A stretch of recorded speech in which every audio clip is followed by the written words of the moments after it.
নমস্কার।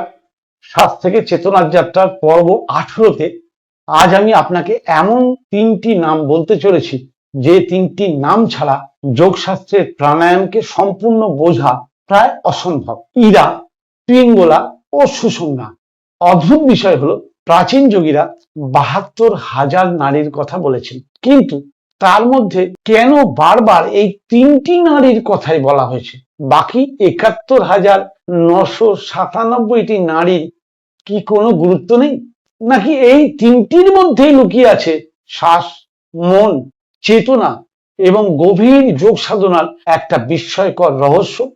যদি আমি বলি, আপনি যখন এই ভিডিওটি দেখছেন ঠিক এই মুহূর্তে হয়তো এই তিনটির মধ্যে একটি নারী আপনার উপর অধিক প্রভাব বিস্তার করেছে, তাহলে গত পর্বে আমরা শিখেছিলাম নারী বলতে কি বোঝায় আর কি বোঝায় না, কেন যোগশাস্ত্র সূক্ষ্ম প্রবাহ পথের কথা বলে, কেন প্রকৃত যোগ শর্টকাট শিক্ষা দেয় না।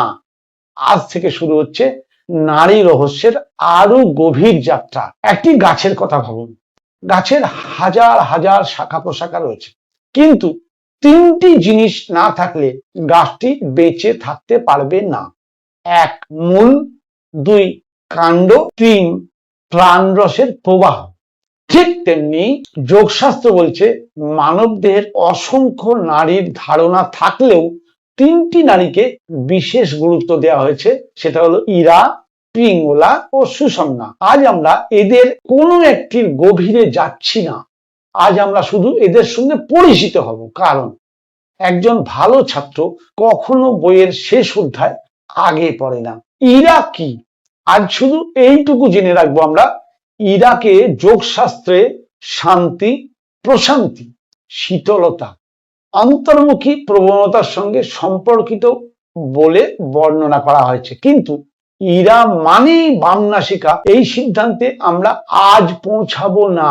কারণ আমাদের এখনো অনেক কিছু শেখার বাকি আছে। পিঙ্গলা কি? পিঙ্গলাকে উদ্যম, কর্ম, উষ্ণতা এবং বহির্মুখী প্রবণতার সঙ্গে সম্পর্কিত বলে বর্ণনা করা হয়েছে। কিন্তু আজও আমরা কোনো চূড়ান্ত সিদ্ধান্তে পৌঁছাবো না, কারণ প্রকৃত শিক্ষা কখনো তাড়াহুড়ো করে হয় না।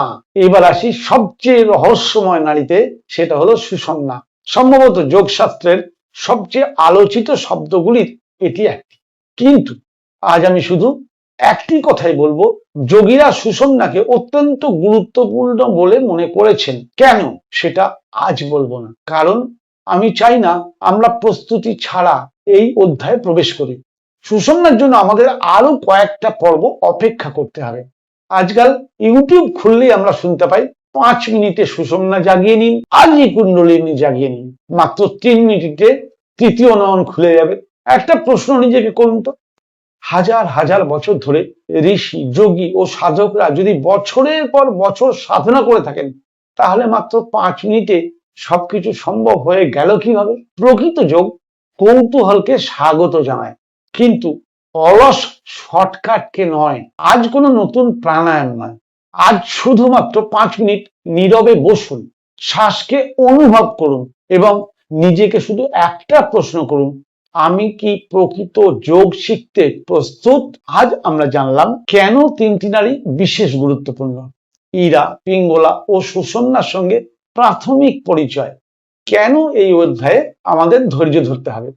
কিন্তু সবচেয়ে বড় প্রশ্নটা কিন্তু এখনো রয়ে যাচ্ছে, কেন কখনো আপনার মন শান্ত থাকে, কেন কখনো অকারণে অস্থির হয়ে যায়, কেন কখনো কাজ করতে ইচ্ছা করে, আবার কখনো নীরবে বসে থাকতে ইচ্ছা করে। এর সঙ্গে কি ইরার কোনো সম্পর্ক আছে?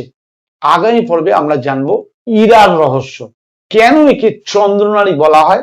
ততক্ষণ পর্যন্ত শ্বাসকে শুধু বেঁচে থাকার উপায় হিসাবে নয়, নিজেকে জানার একটা দরজা হিসাবে দেখতে শুরু করুন। শ্বাস থেকে চেতনার যাত্রার যে মহাপর্ব আমরা শুরু করেছি প্রতি রবিবার সকাল 6টায়। আমার দর্শকরা অনেকেই কমেন্ট করে জানাচ্ছেন, আমার উদ্দেশ্য কিন্তু প্রাণায়ামকে তিলে তিলে সঠিকভাবে প্রত্যেকটা মানুষের মধ্যে প্রাণায়ামের জ্ঞানকে প্রবেশ করানো। আমার উদ্দেশ্য কিন্তু প্রাণায়াম শেখানো নয়, আমার উদ্দেশ্য প্রাণায়াম শেখা। কারণ আমি বিশ্বাস করি প্রাণায়াম এক অসীম জ্ঞানের ভান্ডার। প্রাণায়াম ধীরে ধীরে প্রথম শ্রেণী, দ্বিতীয় শ্রেণী, তৃতীয় শ্রেণী, এইভাবে যে আমরা আস্তে আস্তে শিখতে শুরু করি, একদিন আমাদের কাছে প্রাণায়ামটা হয়ে উঠবে অলৌকিক শক্তির আধার। শুধু লাগবে ধৈর্য, অধ্যাবসায় আর প্রতিদিনকার অভ্যাস। আমাদের বিগত পর্বগুলোতে যারা দেখেননি অবশ্যই প্লে লিস্টে গিয়ে প্রাণায়াম শিক্ষার পর্বগুলো দেখে আসবেন এবং তিলে তিলে প্রাণায়াম শিক্ষার এই রকম অনুষ্ঠান আমার মনে হয় না এর আগে আপনি দেখেছেন। হ্যাঁ, আমি ছোট ছোট করে করছি কারণ বড় ভিডিও হলে আপনারা বিরক্ত হয়ে পড়বেন। কার কেমন লাগছে লিখে জানাতে ভুলবেন না। যদি আমার ভুল থাকে বারবার আমি বলি, আমি নিজেকে সংশোধন করব। আপনারা কি জানতে চাইছেন সেটাও আমাকে জানান, আমি কমেন্টের উত্তর দেব। আর যারা নতুন দেখছেন যদি মনে করেন ভালো লাগছে তাহলে চ্যানেলটি সাবস্ক্রাইব করে রাখতে পারেন। কারণ প্রাণায়াম শিক্ষা শেষ পর্যন্ত শিখতে গেলে ধৈর্যের সঙ্গে আপনি অনেক কিছু শিখতে পারবেন, যা কোনোদিন শোনেননি সেরকম জিনিসও এখানে জানতে পারবেন। আর যারা রোজ দেখছেন তারা বেশি বেশি করে লাইক করুন, শেয়ার করুন। নমস্কার, আগামী পর্বে আবার দেখা হবে। এতদিন পর্যন্ত শুধু শ্বাসকে চিনুন, শ্বাসকে জানুন, বসার অভ্যাস করুন, শ্বাসকে ধীরে নেওয়া আর ধীরে ছাড়া, এই প্র্যাকটিসটি করুন প্রত্যেক দিন লাগাতার। যদি প্রাণায়ামের অভ্যাস করেন, প্রাণায়াম কল্পতরু।